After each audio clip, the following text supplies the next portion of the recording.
Hermanos, muy buenas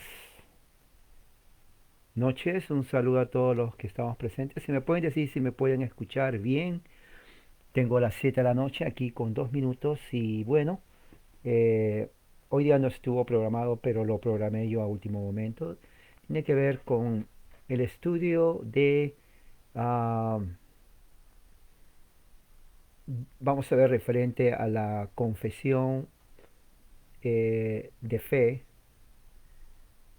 escocesa de 1580.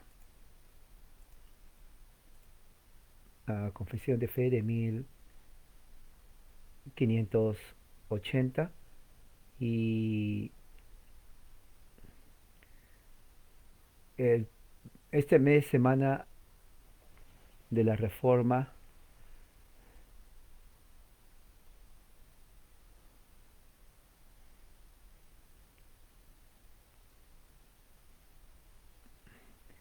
eh, esta semana de la Reforma, ah, voy a estar hablando referente a esto, se escucha bien, referente a lo que tiene que ver con la Reforma. Bueno, de la Reforma hay mucho que hablar. Es más, no solamente esta semana, estoy hablando de Reforma por muchos años. Pero en este mes de octubre, porque el 31 de octubre es donde tradicionalmente lo celebran los reformadores, porque Lutero ese día pone sus eh, 95 tesis eh, en el palacio, el castillo de Wittenberg en Alemania, ¿no? Y hay mucho que y de significado en eso, ¿no? En el mundo protestante, inclusive en el mundo católico, lo ven como el principio de la ruptura del sistema o de la religión cristiana o de la iglesia, depende cómo usted le dé el enfoque, pero prácticamente es eso. Cristianismo no es la primera vez que se separa, ya se separó en el siglo XI, la iglesia latina de la iglesia oriental, por asuntos del papado y otros temas más. Pero en el mundo occidental, si se da cuenta, mire, esta es la cristiandad, ¿no? Digamos, ¿cómo le puedo poner? A ver, imagínese una fruta, un redondo, una naranja, digamos. Entonces, en el siglo XI se divide, mitad de naranja aquí, mitad de naranja por acá. Ok, una mitad de la naranja está en una parte, entonces agarra la otra mitad. Esa mitad de la naranja se divide otra vez por la mitad. O sea, ya son, diríamos, de lo que era así, ya se pone más pequeño. Pero uno es catolicismo, otro es protestantismo. ¿Ok? Más o menos así.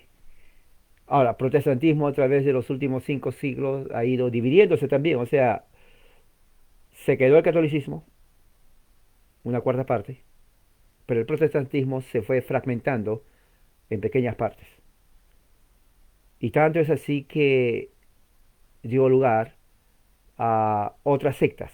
Dentro de las sectas, sectas dentro de denominaciones que se han separado, perdón, durante los últimos 500 años. La mayor cantidad de sectas que aparecen fueron en el siglo XIX en los Estados Unidos, cantidad de sectas, pero que ya no tienen nada que ver con la reforma, sino tienen que ver con otras causas. O sea, la reforma prácticamente tuvo su tiempo, que es en el siglo XVI con Martín Lutero, con Calvino, entrados al siglo XVII con la iglesia uh, escocesa, luego quisieron hacer lo mismo en Inglaterra, en el siglo XVII, con los puritanos o reformadores ingleses, pero no se completó. Se quedó ahí el episcopado con los arminianos. Así que eh,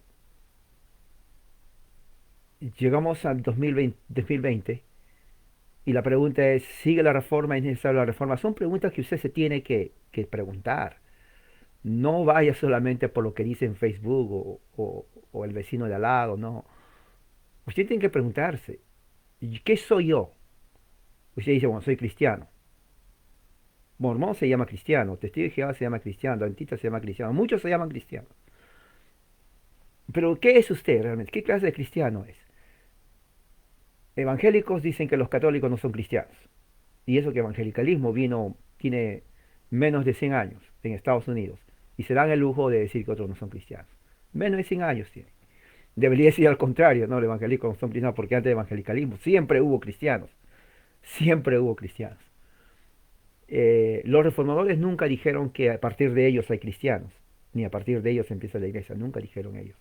Por eso se llama reformador. Ellos querían reformar la iglesia del poder político papal, que ya terrible, era terrible por siglos. Y antes de, inclusive, los reformadores hubieron otros personajes que quisieron hacer lo mismo, pero sin éxito, ¿no? Eh, por eso Martín Lutero es una figura importante, porque él lo hizo y sus ramificaciones se sienten hasta ahora en países como Escocia, Alemania y en los Estados Unidos de América. Yo creo que los Estados Unidos, no es que creo, los historiadores, tanto religiosos, de religión, historiadores, inclusive seculares, admiten que los Estados Unidos es el producto de la reforma, especialmente la reforma calvinista de Juan Calvino. Eso es innegable. Yo puse en mi blog mucho de eso. Hay cantidad de libros y artículos que puedo llenar y dar evidencia de eso, ¿no? Una de las cosas más evidentes es la inmigración de los teólogos puritanos ingleses a los Estados Unidos. Ahora recuerda, la palabra puritano muchos no entienden. Ellos no se llamaron puritanos, al igual que los cristianos nunca dijeron yo soy cristiano. A ellos le dijeron cristianos porque eran seguidores de Cristo. Ellos eran creyentes. Los puritanos nunca se llamaron puritanos. ¿Por qué se llamaban puritanos? Bueno, puritano viene de la palabra puro. Ellos querían purificar la iglesia de Inglaterra, porque dentro de la reforma ellos no habían reformado lo suficiente como para ser llamados reformados. Entonces ellos criticaron todo el sistema episcopal, el ritualismo, las ceremonias, la vestimenta y otras cosas más, ¿no? Que para ellos estaba totalmente fuera de lo que ellos consideraban la verdadera reforma. Entonces, esos eran no personas ignorantes, eran teólogos, personas que habían estudiado, que conocían la teología cristiana, pero que tenían influencia calvinista. Entonces, estos teólogos ingleses, uno de los mejores, entonces, la oposición, los llamaron, bueno, esta gente quiere purificar la iglesia, mira, ahí están los puritanos, de una forma despectiva, de una forma así, tratar de insultarles, menospreciarles y llamar, mira, los puritanos. O sea, no les daban importancia. En realidad se equivocaron porque cuando la expulsaron, entonces Inglaterra perdió a los mejores teólogos, juristas, intelectuales, abogados, doctores, profesores de Biblia de Inglaterra. Esa gente vino a los Estados Unidos. ¿Entiende? Ahora, estamos hablando de 1325, 29, 1330 se establecen aquí en la costa occidental, en la costa oriental del Atlántico, aquí de los Estados Unidos, que tiene que ver con Nueva York, New Jersey y otros, Massachusetts. Ya habían venido antes los peregrinos, ¿no? Entonces, si se dan cuenta, estos grupos que vienen de Europa ya tenían influencia calvinista. Estamos hablando a principios del siglo XVII, 1606, 1610, que viene la primera expedición anglicana a los Estados Unidos, 1619, que viene la segunda expedición peregrina de los separatistas ingleses aquí también a las costas del Atlántico, y en 1630 ya viene entonces la tercera ola, ¿no? De los puritanos que vinieron, eran cantidad casi de más de 5.000 puritanos, vienen con toda su familia, todo, ¿no? Un grupo grande de teólogos, profesionales, maestros, juristas, jueces, abogados, intelectuales, de todo tipo de personas que realmente eran creyentes en que la palabra de Dios es el fundamento para la justicia, para el gobierno civil, para la religión, para la educación, para todo lo que tiene que ver en cuanto al sistema judicial de gobierno y todo eso. Entonces estamos hablando de la influencia realmente calvinista puritana en los Estados Unidos. Todo eso a partir de la reforma. Entonces, si alguien quiere entender la reforma, tiene que ver todo eso. No es solamente, bueno, Lutero 31 y esto. No, hay más que eso. Eso es solamente el inicio, chiquitito. Lutero muere y no termina la reforma. Calvino toma la batuta y comienza a expandir toda la reforma, ¿no? En toda Ginebra, Francia, Escocia se convierte en el primer país presbiteriano aprobado por la Asamblea, y eso lo vamos a ver ahora. Y luego de ahí querían ir al lado, también lo mandaron a la parte occidental de Irlanda. Irlanda también hay mucho presbiteriano, y como es frontera al sur con Inglaterra, dijeron entonces también con los ingleses. Los ingleses querían tener también ese mismo gobierno presbiteriano porque tenían problemas con el rey. Entonces dijeron a los amigos y hermanos escoceses, vengan, ayúdenos. Entonces Escocia manda a sus mejores teólogos. Estamos hablando de 1640. Los mejores teólogos escoceses presbiterianos van a Inglaterra. Entonces ahí es cuando se inicia entonces lo que se llama la Asamblea de Westminster, ¿no? La Asamblea de Westminster. Entonces, pura reforma, puro presbiterianismo. Y como ya estudiamos la semana, bueno, este fin de semana, puro presbiterianismo implica la adoración, la liturgia pura en cuanto a la palabra de Dios. La verdadera reforma presbiteriana tiene que ver entonces con la liturgia, en donde ellos toman como centro la predicación, la adoración, salmodia exclusiva, sin instrumentos, en donde para ellos eso es lo que tiene que ver con la verdadera religión. En ese tiempo solamente había una religión, la religión católica romana. No había otra religión que se le ponga, diríamos, en desafío. Ya había el concilio de Trento en la finales del año 1500. Entonces, en ese momento ellos definen la teología católica romana, ¿no? Como una forma de poder contrarrestar el avance de la reforma iniciado por Martín Lutero, que es, para 1530 a 40 ya habían pasado 30, 40, casi una generación. Entonces en esa generación ya la reforma había avanzado bastante en toda Europa, especialmente Europa occidental. Ya se habían dividido, habían príncipes que estaban a favor de la reforma, habían otros príncipes que estaban a favor todavía del papado. Entonces ya se había dividido Europa en dos grupos, el grupo de la reforma y el grupo del poder bajo el poder papal. Entonces ya no era todo para el poder papal. Entonces estamos viendo que la reforma tuvo una influencia grande políticamente, económicamente, socialmente, religiosamente. Entonces avanzó inclusive la ciencia, la gente comenzó a leer. Entonces estamos viendo un despertar increíble en la historia del mundo a través de la reforma. Eso es reforma verdadera. Y eso se hizo en ese siglo. Entonces, cuando entra Calvino, Calvino entonces va en Ginebra, está en Ginebra, pone todo su aparato para que ellos empiecen a enseñar la verdadera reforma. Y ellos se consideraban, cuando van a Escocia, Juan Knox, que fue educado en la escuela, en la academia en Ginebra, va a Escocia, entonces presenta al parlamento escocés todo lo que es la reforma y le dicen, quiero que hagas una confesión de fe que es el presbiterianismo, que es la reforma, como oposición a la doctrina católica romana episcopal. Entonces ellos hacen eso.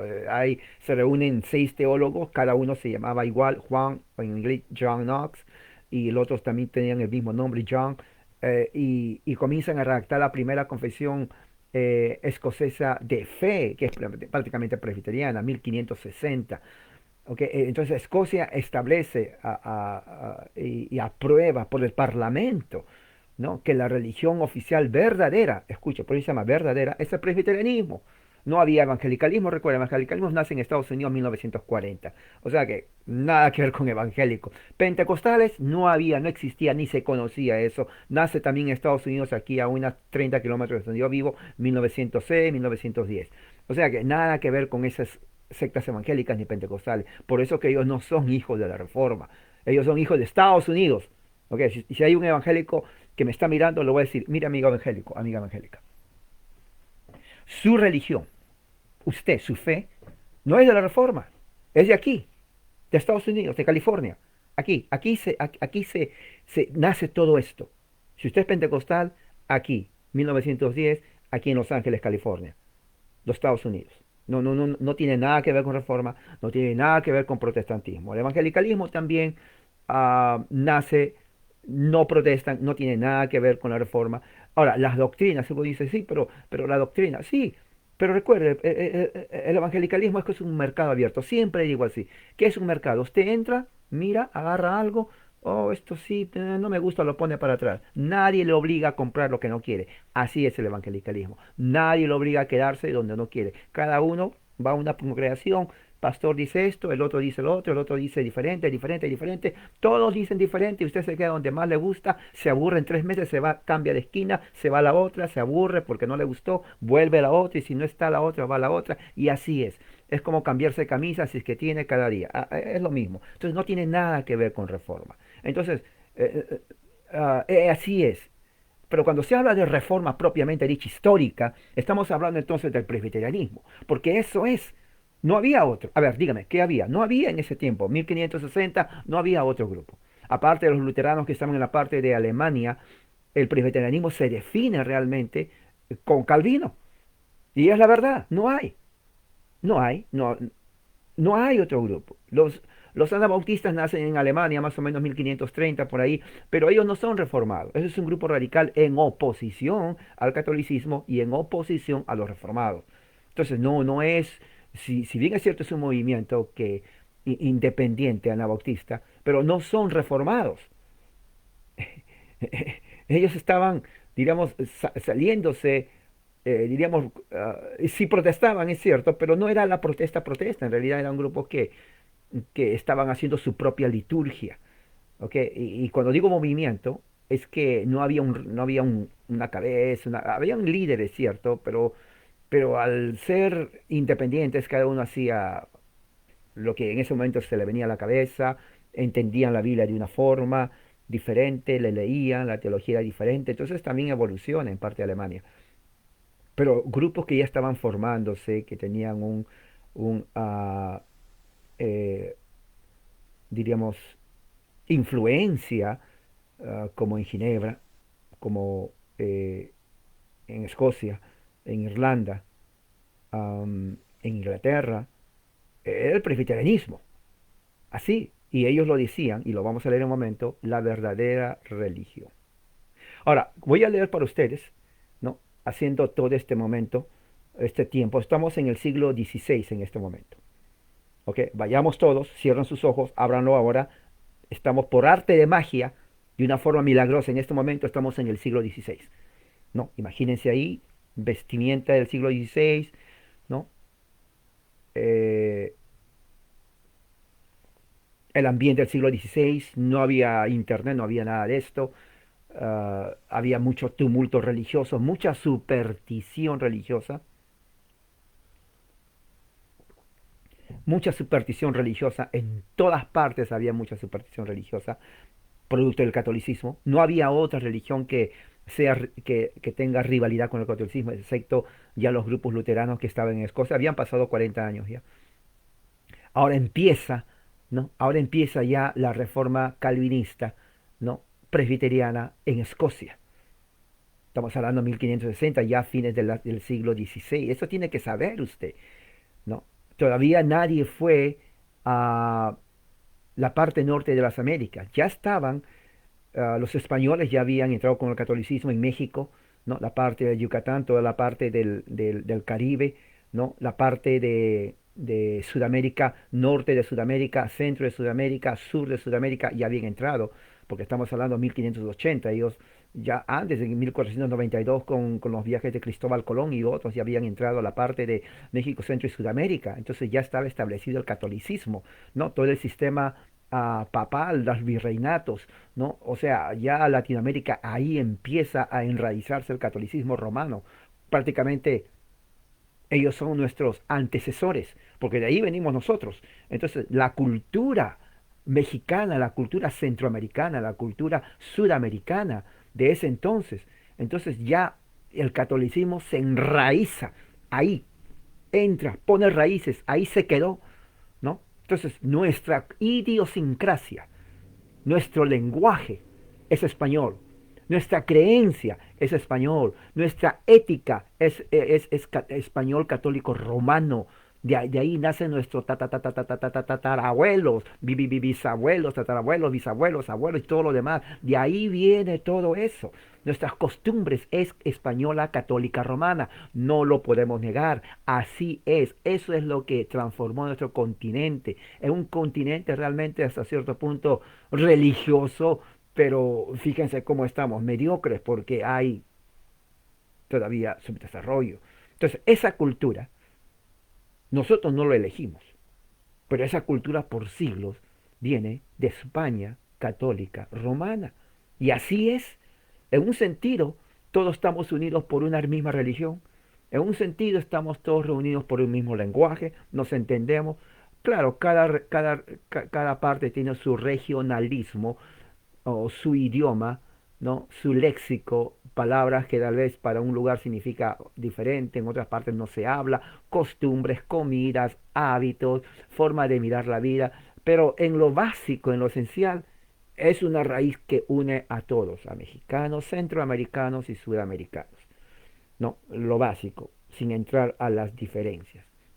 No pongo Brasil porque Brasil es portugués, es diferente, aunque está en Sudamérica, no entra en esa parte.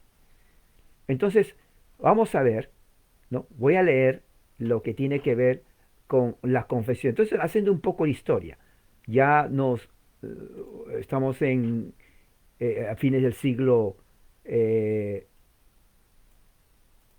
XVI, ¿no? Estamos en Europa, usted está en Europa, yo estoy en Europa, ¿no? Entonces estamos ahí en Europa, estamos caminando en las calles, ¿no? Caballos, burros, la gente, los mercados afuera, no había supermercados, mercados afuera, uno iba, compraba, ¿no? Una gente rústica, así era Europa en ese entonces. Entonces, es el año 1572. 1572. ¿Qué pasa en el año 1572? 1572 vienen por ahí los pregoneros que vienen y dicen, no, estamos ¿dónde? Estamos en Escocia, ¿no? Somos escoceses, ¿ok? En ese año, 1572. Entonces en ese momento viene y dicen, noticia, noticia. Viene inmediatamente y dice, ¿qué pasa? ¿Cuál es ah, el problema? En Francia, dice, Francia, París. Dice, ¿qué sucede en Francia, París? A ver, cálmate, cálmate, dinos qué sucede. No, me acaban de decir que apareció una masacre en Francia, París, en 1572, en Francia, París. Hace unos momentos pasó algo terrible. Entonces toda la gente se queda, y usted sabe, ¿no? Toda la gente quiere saber ah, cómo es eso que hay eh, una,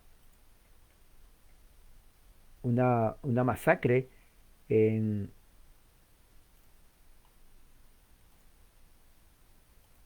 en Francia, París. Bueno, vamos. Y ahí empieza a decir, ¿no? Posiblemente llegó la noticia a fines de agosto, ¿no? Posiblemente porque de Francia a Escocia, bueno, no había carros, no había trenes, no había avión, entonces era o a caballo o a través de naves. Entonces, supongamos que sea principios de agosto, principios de septiembre, ¿no? Algo así, principios de septiembre, 1572, principio de septiembre. Y le dicen, bueno, ¿qué pasó? Bueno, quiero decirle lo que pasó, noticias, cálmense todos, pero este es terrible. Digo, pero ¿qué pasa, no? ¿Qué pasa? Que en la reina Caterina de Medici, ¿no? Y los católicos romanos acaban de masacrar, ¿no? A miles de hugonotes en Francia. Ahora, hugonotes estaban en Francia, es una historia larga que no tiene nada, bueno, totalmente introducción, pero me llevaría otra hora hablar de los hugonotes.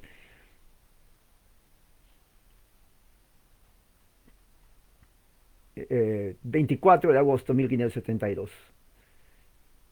La reina católica romana Caterina de Medici, con los nobles católicos romanos, ¿no? Eh, hacen lo que se llama, deciden hacer una masacre, ¿no? A los hugonotes en Francia. Ellos dicen por motivos políticos, porque pensaban que los hugonotes querían asesinar, ¿no? Al rey. Y eh, fueron uh, sonaron las campanas de, de una iglesia y la masacre el 24 de agosto al sonido de la campana en París. Todo el ejército del rey entra y masacra a niños, a mujeres y a hombres, en lo que los historiadores llaman un baño de sangre literal. No mataron a 3 o a 10, no. Los números varían, los estimados varían. En ese tiempo, claro, en ese momento no había nadie contando cuántos eran. Pero los historiadores, tanto católicos como protestantes, ponen los números, lo mínimo 2000, ¿no? Y lo máximo 70.000 masacrados por el ejército católico romano a los hugonotes calvinistas. 2000, lo mínimo. Ahora, 2000 son 2000, no son 200, son 2000. Máximo 70.000. El medio sería 20.000 masacrados, hombres, mujeres y niños y ancianos. Hombres, mujeres y niños y ancianos. Cuando llega la noticia a Escocia, 1572, y en todas las partes, no solamente en Escocia, en Ginebra, en Inglaterra, en Italia, en España, en Portugal, en todos los países, en Alemania, hubo temor de que la masacre pase a otros protestantes, hubo enojo de la impotencia de que nadie pudo haber salvado a más de 70.000 hugonotes que fueron masacrados por el Papa.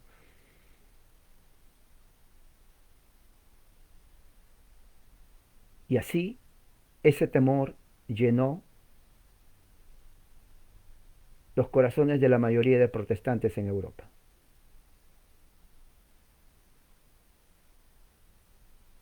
Estamos hablando de 70.000, o si no fuera 20.000, aún supongamos que haya sido lo mínimo 2.000, ya es demasiado. Masacre. La gran masacre de San Bartolomé, 24 de agosto de 1572. En ese momento hubo una reunión en privado en Edimburgo, Escocia, el 20 de octubre de ese mismo año, en donde todos los parlamentarios escoceses presbiterianos en Escocia el 20 de octubre, este mes, hace 7 años, hace 7 días atrás, 1572, se reúne el Parlamento presbiteriano y dice: tenemos que hacer algo, porque no vamos a permitir que el catolicismo romano, que el Papa venga y mate a nuestra gente. Si allá mataron sin compasión a más de 30.000 hugonotes, eso no va a ocurrir en Escocia. Escocia ya en 1560 había aprobado la confesión de fe presbiteriana. Para 1572 ya habían pasado 12 años de la reforma presbiteriana en Escocia. Estamos hablando de un país entero. Y la Asamblea General de Escocia dijo: no vamos a permitir que el ejército del Papa venga a Escocia y masacre a nuestra gente aquí. Y eso es terrible. Eso es terrible.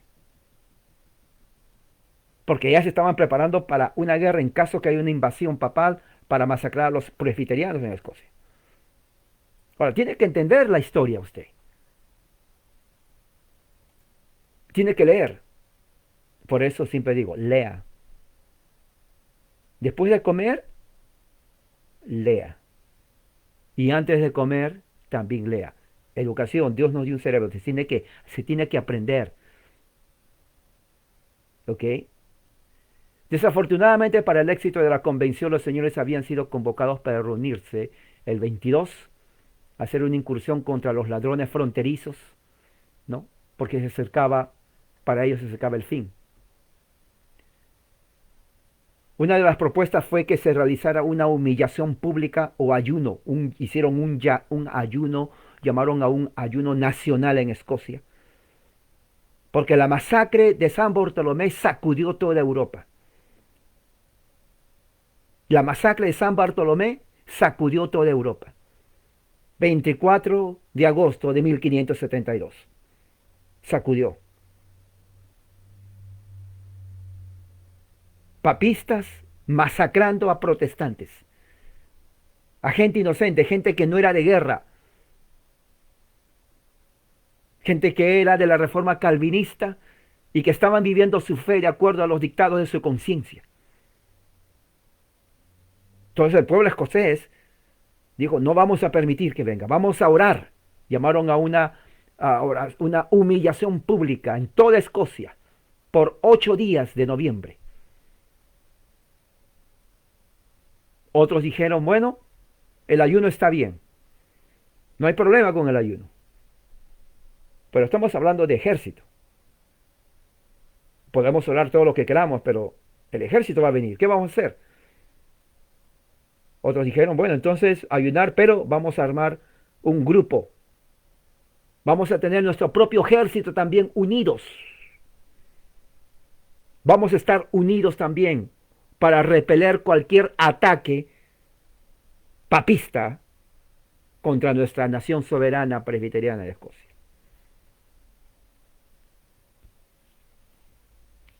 Orar, pero actuar, en otras palabras.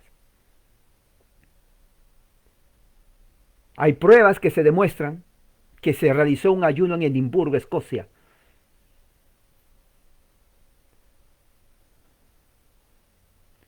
En enero siguiente, de 1573, el Parlamento decretó que nadie debería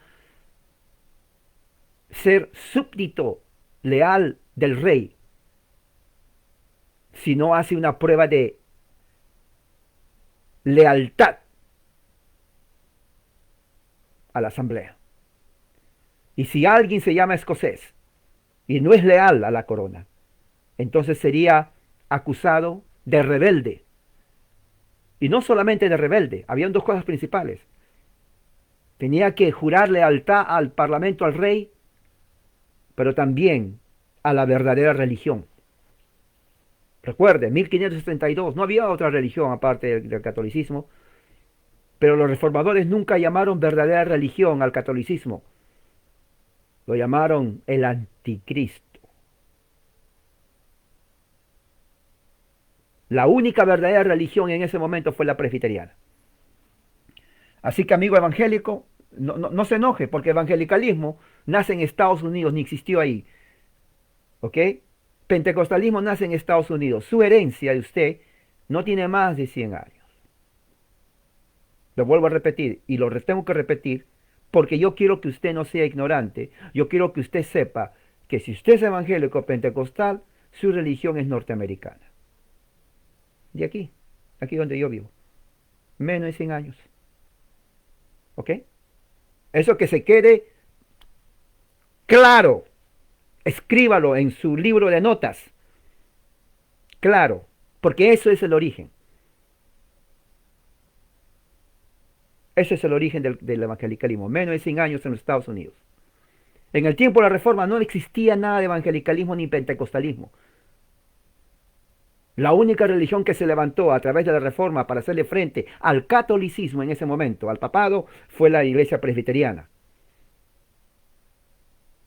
Eso tiene que entenderse, eso es historia. Yo no estoy engañando y lo voy a leer. Y estoy leyendo.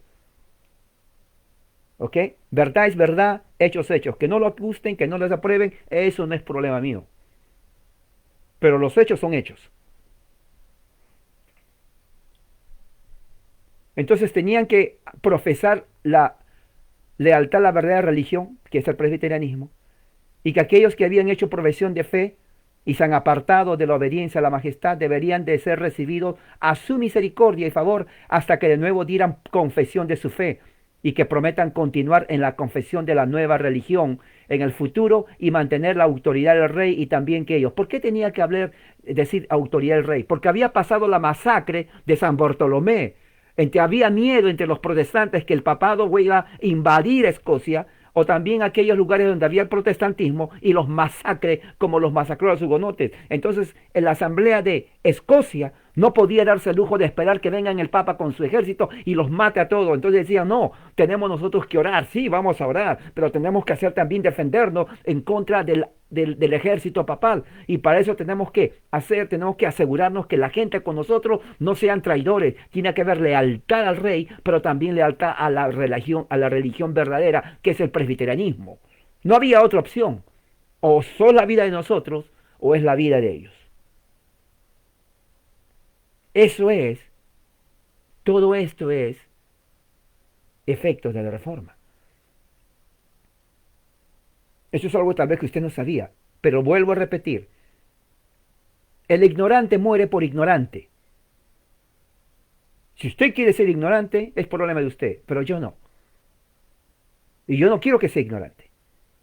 Tiene que saber. ¿Me entiende? Historia, historia, lea historia, edúquese, vea, investigue.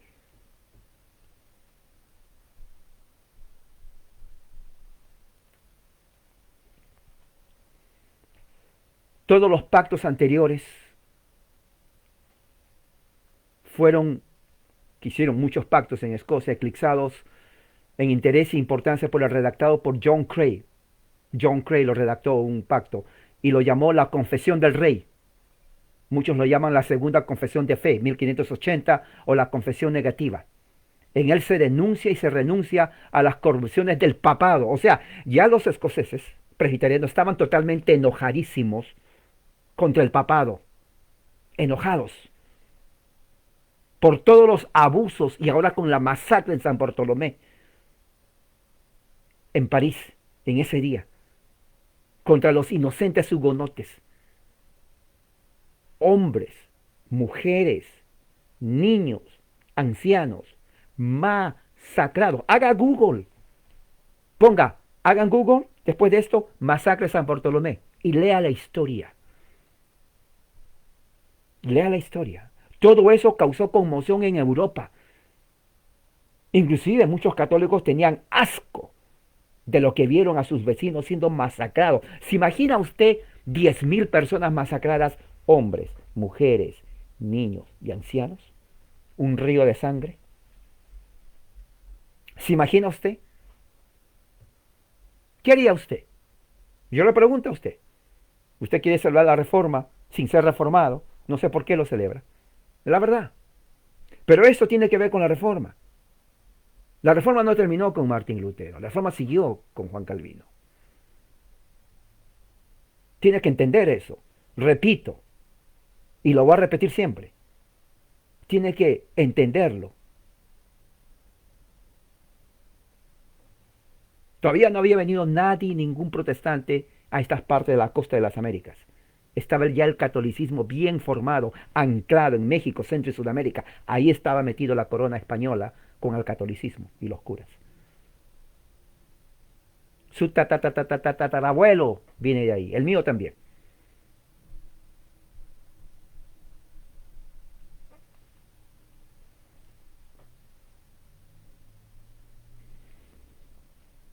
Se denuncia en esta nueva confesión las corrupciones del papado en un lenguaje lacónico con vigor refrescante, como dice John Rowe. Esta es la piedra de toque para tratar de distinguir a los papistas de los protestantes. Claro. Sin embargo, a pesar de sus palabras penetrantes, falló al menos en un caso notable como la piedra de toque. El documento original firmado por Jacobo VI y su familia el 28 de enero de 1581-80 llegó a Francia, pero afortunadamente fue enviado de nuevo a este país y ahora se encuentra en la biblioteca de abogados. Este pacto fue suscrito en 1581 por todos los rangos y clases del pueblo. Todo el pueblo escocés. Presbiterianos puros, originales. No estaban jugando a la religión. No estaban jugando a la religión. Ellos tomaban en serio su fe. Nuestros hermanos han sido masacrados por el imperio papal. Más de 20.000 masacrados. No vamos a permitir que vengan a Escocia. No vamos a permitir que vengan a Escocia a matarnos por nuestra fe. Fe presbiteriana, entiéndanlo, entiéndanlo, entiéndanlo.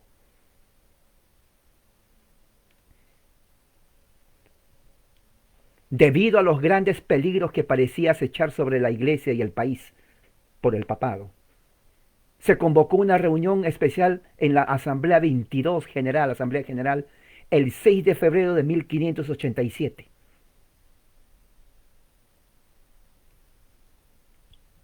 En la decimoquinta sesión se acordó que los ministros debían viajar diligentemente con los nobles, varones, caballeros para suscribirse la confesión de fe.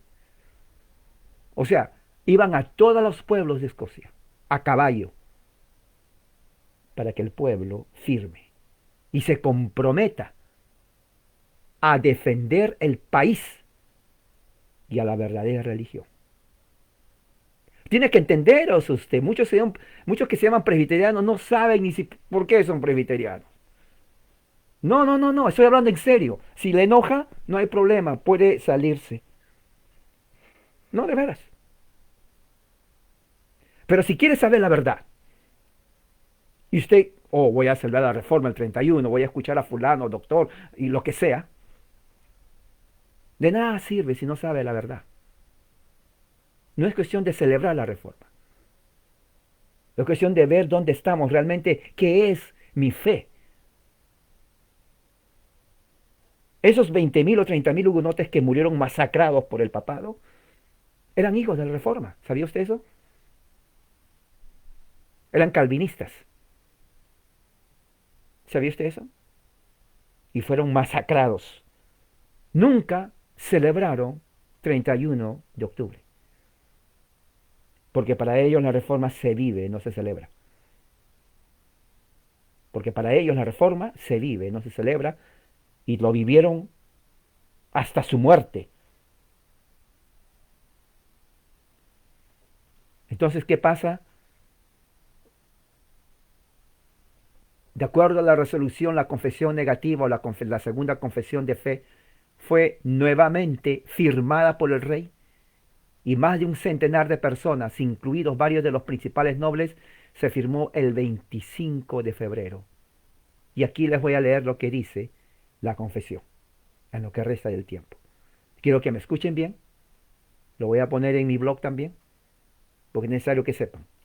Nosotros todos y cada uno de nosotros nos suscribimos y protestamos que después de un largo y debido examen de nuestra propia conciencia, en asuntos de la verdadera y falsa religión, verdadera religión presbiterianismo, falsa religión el papismo, ahora estamos completamente resueltos en la verdad por la palabra y el Espíritu de Dios, y por lo tanto creemos con nuestro corazón, confesamos con nuestra boca, nos suscribimos con nuestras manos, afirmamos constantemente ante Dios y al mundo entero que esta es la única fe y la única religión cristiana verdadera, agradar a Dios, traer la salvación al hombre, que ahora es por la misericordia de Dios revelada al mundo, por la bendita predicación del bendito Evangelio de Cristo, y es recibido, creído, defendido por muchas y diversas iglesias. Iglesias en Escocia se llama Kirk, K-I-R-K, se pronuncia Kirk, y reinos notables, pero principalmente por la Kirk Iglesia de Escocia, la majestad del rey y los 3 estados de este reino, Inglaterra, Escocia, Irlanda, como la verdad eterna de Dios y el único motivo de nuestra salvación, como se expresa más particularmente la confesión de nuestra fe, establecida, confirmada públicamente por diversas leyes del Parlamento, y que desde hace mucho tiempo ha sido profesada abiertamente por la majestad del rey. Y todo este reino tanto en el burgo como en la tierra, a la cual la confesión y forma de religión estamos de acuerdo en nuestra conciencia, en todos los puntos, en cuanto a la verdad y la verdad indudable de Dios, basadas únicas solamente en la bendita palabra escrita de Dios.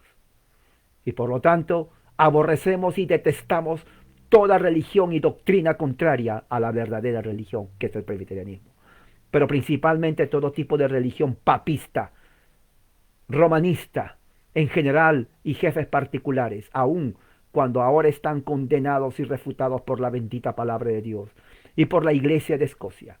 Pero en realidad detestamos y rechazamos la autoridad usurpada de ese anticristo romano llamado Papa sobre las Escrituras de Dios, sobre la Iglesia, sobre el magistrado civil, sobre la conciencia de los hombres, todas sus leyes tiránicas, hechas sobre todas cosas indiferentes contra nuestra libertad cristiana, su doctrina errónea contra la suficiencia de la palabra bendita escrita de Dios, por la perfección de la ley, el oficio de Cristo y su bendito evangelio, su doctrina corrupta acerca del pecado original, nuestra incapacidad natural y rebelión a la ley de Dios, nuestra justificación sola por la fe, su rebelión contra nuestra santificación imperfecta y obediencia a la ley, su rebelión a la naturaleza, número y uso de los santos sacramentos, sus malditos 5 sacramentos que nos sirven, con todos sus ritos, ceremonias, falsa doctrina, sumados a la administración de los verdaderos sacramentos de la bendita palabra de Dios.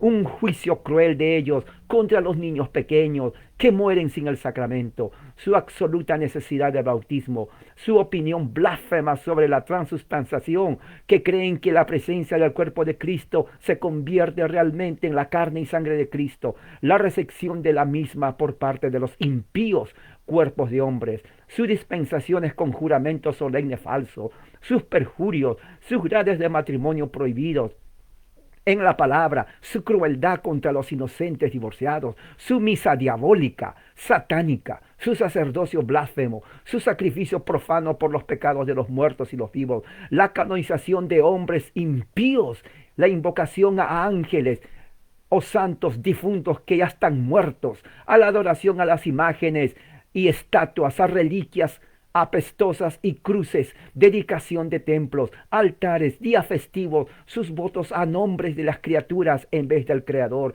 su purgatorio mentiroso, sus oraciones por los muertos, sus rezos hablando un idioma extraño latín que nadie entiende, con sus procesiones de mentirosos, sus letanías que son blasfemas y la multitud de sus abogados o mediadores, sus múltiples órdenes, su confesión auricular que no sirve, su arrepentimiento desesperado por su fe general y dudosa, su satisfacción de los hombres por sus pecados, su justificación por las obras en vez que sea solamente por la fe, su opus operantum, que significa ceremonias que se presume otorgan gracias, obras de su prerrogación, méritos, indultos, peregrinaciones, puesto su agua bendita que no sirve y que no limpia para nada, el bautizo por las campanas de los templos, conjurar a los espíritus demoníacos, los signos de la cruz, también el decir, ungir, conjurar, santificar las criaturas en vez del Creador, con la opinión supersticiosa unida a ello, su monarquía mundana, su jerarquía pervertida,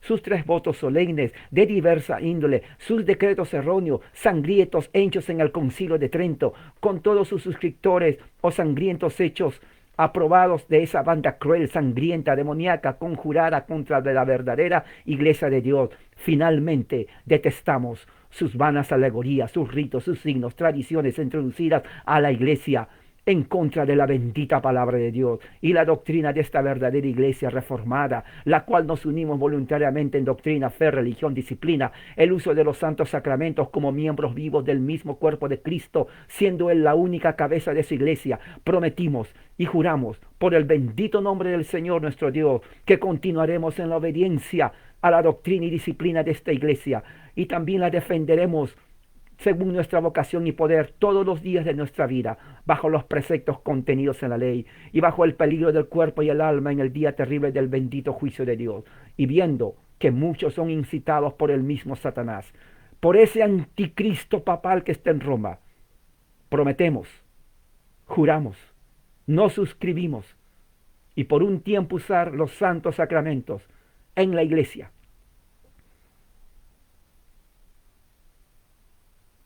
Nosotros, con nuestra propia conciencia, nos preocupamos primeramente bajo el manto externo de la religión. Ellos han corrompido y han subvertido secretamente la verdadera religión de Dios dentro de la iglesia de Cristo. Y luego, cuando el tiempo sirva, convertirse en enemigos abiertos, perseguidores de los mismos, bajo la vana esperanza de la dispensación del Papa Romano, ideados contra la palabra de Dios para su mayor confusión y doble condenación en el día del Señor Jesús. Por lo tanto, deseando quitar toda sospecha de hipocresía, de tal doble trato con Dios y con su iglesia, nosotros protestamos y llamamos al buscador de todos los corazones para que testifique que nuestras mentes y corazones están completamente de acuerdo con esta nuestra confesión, promesa, juramento, suscripción, para que no seamos movidos por ningún respeto mundano, sino que seamos persuadidos solo en nuestra conciencia, a través del conocimiento y el amor de la verdadera religión de Dios, impresa en nuestros corazones por el bendito Espíritu Santo, como le responderemos en el día en que se revelarán los secretos más íntimos de los corazones de los hombres ante el Dios Todopoderoso, y porque percibimos que la tranquilidad y estabilidad de nuestra religión presbiteriana y de la Iglesia dependen de la seguridad y el buen comportamiento de la majestad del Rey, como un instrumento adecuado de la misericordia de Dios otorgado a este país de Escocia, para el mantenimiento de su iglesia,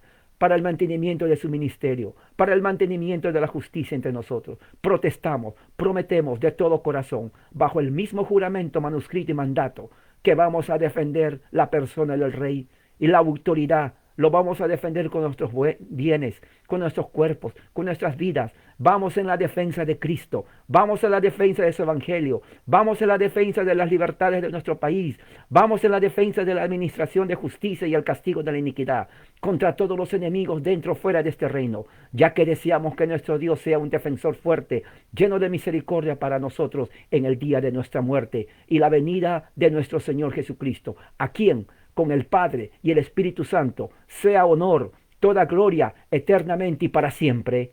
Amén. Firmado marzo 2 de 1580. Termina la confesión. Esto lo mandaron por toda Europa y se encuentra actualmente en la librería en Escocia. Esta confesión de fe significa mucho, porque con esto los presbiterianos en Escocia están diciendo al mundo, uno, que son la verdadera iglesia de Dios. ¿Sí? Porque la iglesia de Roma es la iglesia del anticristo. Número dos, que los presbiterianos estaban dispuestos a sacrificar su vida por su nación, por su fe, por el rey, ante el ataque papista, como lo hicieron con los hugonotes que mataron a más de 20.000 inocentes. Hicieron un juramento, hicieron un pacto. Este espíritu presbiteriano es el original.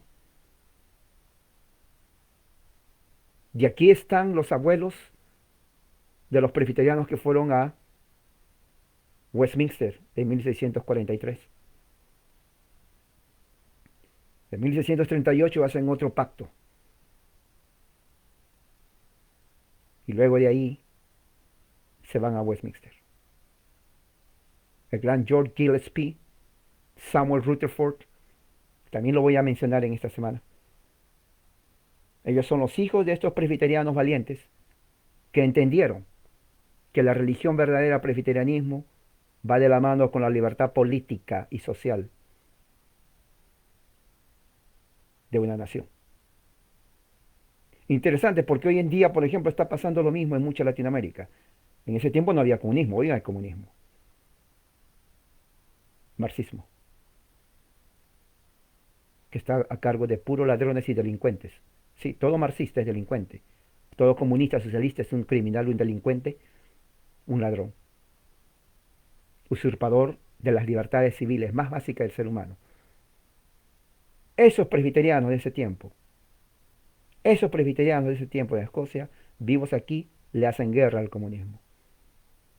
Levanten las armas y en el nombre del bendito Dios y de la nación y del rey no permitirían que una banda de ladrones, criminales, delincuentes, comunistas, se entronen en una nación. Y qué triste porque hoy en día los llamados evangélicos o reformados, lo que sea, se quedan callados de miedo, según ellos, con una falsa teología. Pero los presbiterianos originales, ellos no pensaban así. Ellos juraron, ahí está, en un pacto, juraron dar su vida hasta la muerte para la defensa de su país, vivir en libertad, de su religión verdadera, el presbiterianismo, y del rey. Pero al mismo tiempo nos muestra el sentimiento humano al ver al saber que sus hermanos en la fe, los hugonotes, habían sido masacrados por el imperio papal. Hombres, niños, mujeres, mujeres embarazadas y ancianos, asesinados, masacrados sin misericordia. Toda Europa se llenó de enojo, consternación y miedo. Los presbiterianos escoceses respondieron de esta forma. Firmaron inmediatamente y dijeron, con nosotros no va a pasar eso. Si vienen aquí, defenderemos nuestra nación y nuestra fe. Claro, nunca fueron allá. No en ese momento. Pero la historia no termina ahí. La historia sigue. Así que, um, ¿qué podemos nosotros aprender de esos presbiterianos para ahora? Mucho. Hay mucho que aprender de ellos. Las condiciones han cambiado, obviamente.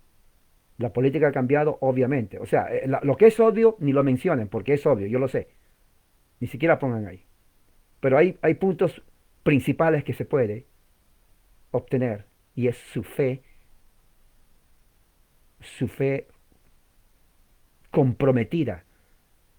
No solamente fe comprometida a los problemas que estaban pasando políticos. Ellos no dijeron, bueno, solamente vamos a orar. Ayunaron por 7 días, pero no se quedaron en el ayuno.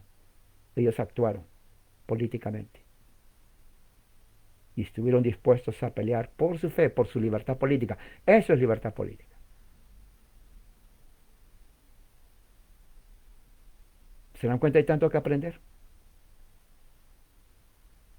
en el aspecto religioso, en el aspecto de fe, en el aspecto de doctrina y en el aspecto político. Y pienso ahora de que no es fácil, porque ya el presbiterianismo moderno en Latinoamérica ya casi ni es presbiterianismo, no de veras, excepto el nombre que tienen, pero nada más. Pero no toman en serio su fe. Su religión no lo toman en serio.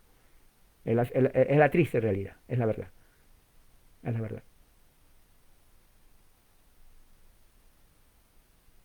Pero aquí está la historia. Así fue. Y en base a esa fe, en el mismo Cristo que ellos creen que nosotros creemos, podemos al menos, espero, tomar lo que se puede aplicar ahora. Y una de las cosas que veo es su compromiso, su fe, sin miedo, al punto de dar la vida por la libertad política y religiosa. Ese mismo sentimiento cuando entra el siglo 1580, 90, 100, 20 años después, 1600. Para el año 1600 ya la religión de la teología calvinista reformada entra a Inglaterra. 20 años después, 20 años nomás. Ahí, fácil. Cerca al siglo XVII. Y empieza la persecución contra los calvinistas teólogos reformados en Inglaterra. Y fíjese cómo es el fruto de la reforma. Ni Calvino ni Lutero pensaron esto, ni se imaginaron. Su influencia fue tanto que no quedó en Escocia. 1610, 1609, 1620, 1630. Calvinistas, los hijos de Calvino, llamados puritanos, vienen a los Estados Unidos. Fíjese. Toda esa gente ya supo de lo que pasó en Francia con los hugonotes. Toda esa gente supo lo que pasó en Escocia. Y estaban en pleno desarrollo de la Confesión de Westminster. Y vienen los puritanos. Sin saber que a donde estaban viniendo se convertiría en 200 años después en los Estados Unidos de América. Todo está conectado, hermanos. La influencia, ¿quieres saber cuál es la influencia de la reforma? Eso es la influencia de la reforma. Escocia, Westminster y los Estados Unidos. Nunca se olvide. Escocia, Westminster y los Estados Unidos. La influencia de las doctrinas reformadas quisieron de que la gente tomara en serio su fe. Mucho que aprender, mucho que meditar, mucho que reflexionar. Vamos a orar. Padre Celestial, gracias por tu amor y misericordia. Que tu gracia y tu amor sea con nosotros y ayúdanos a entender lo que está pasando en este tiempo y rescatar aquello que podamos aprender de los antepasados. Y que tu palabra y tu evangelio sea siempre corriendo como agua viva. En el nombre de Jesús nuestro Señor. Amén. Hermanos, entonces que la gracia y la paz de Dios sea con todos ustedes.